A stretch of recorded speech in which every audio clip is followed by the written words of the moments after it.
Hey, how you doing? Alex here. Thanks for joining me. So we have an important date coming up here in less than a week that's really going to jumpstart this college baseball recruiting process for this year, and that date is March 1. Why is that important? Because we are getting into the contact period. I'm going to explain a little bit about what that means and why that's important. But January and February, which we're in February as of this recording, you might be watching this a little later on, so you just take a look at your calendar. And speaking of that, I'm going to pull up the calendar here. But January and February are a little bit slower for the college recruiting process for a number of different reasons that I'm not going to get into. But where it really starts picking up is March 1. And if you're listening to this on the podcast, just kind of visualize green calendar, which really signifies that we are in the contact period, and we'll be in the contact period all the way through August with some small dates that are red. That is the dead period. We're not going to get into that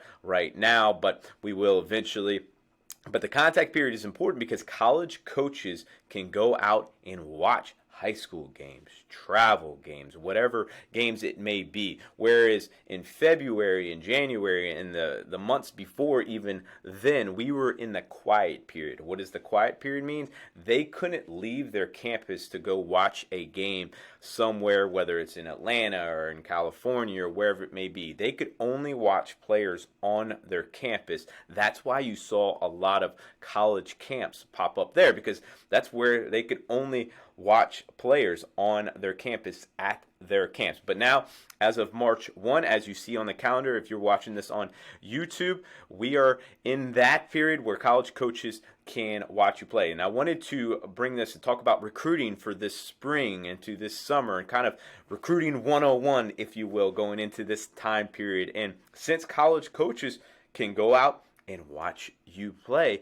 you're going to want to let them know where you are. What does that mean? Okay, send out your schedule to these college coaches so they know where you're going to be. So when we're sending out our high school schedule and our summer schedule, we want to update these college coaches on our progress. And if it's your first time reaching out to them, make sure it's an intro email, of course, but we're going to want to update them as we go, because you're going to continue to get better through this college recruiting process in high school, okay? And these college coaches want to know that. They want to stay up with your progress, because ultimately they're trying to figure out if you can help their team win more games and ultimately win a College World Series, okay? And these college coaches can't be everywhere. They can't see everybody. So the guys that are very proactive in this process and make it easy for these college coaches to recruit them and to see them and evaluate them, it helps your chances more than anything. So when you're sending out your schedule, make sure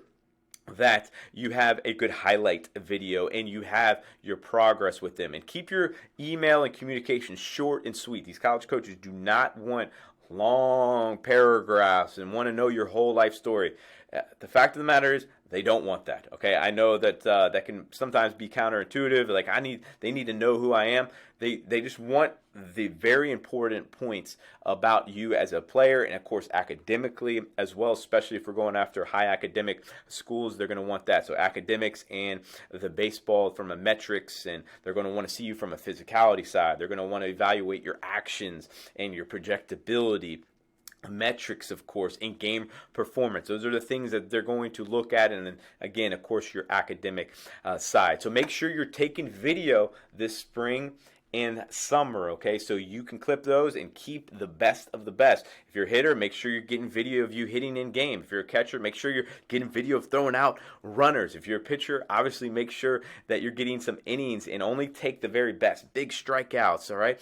Fastballs and good breaking balls, all of that stuff. Weak contact, strikeouts, and video that they can see. You don't want to have video where, you know, your mom or dad's in like the last stands and you're a little ant on the video. They can't see that, right? They want to see video that they can see and evaluate you as a player. And make sure you're tracking your progress with these college coaches in schools. And if you're looking for a place to do that, you can do that on my app that just released. I'm going to leave a link down below in the description down here, but it's premierathletes.app. I have literally all the college coaches and programs all in one place, all in your pocket. You can contact all the coaches, super easy, but also track your progress there. So a little real quick recap, all right? Contact period starts March 1, and by the time you're watching this, we might already be well into March. Make sure that you're letting the coaches know where you're going to be, all right, and where you are as you go through this really next 10 months, if you will, because we are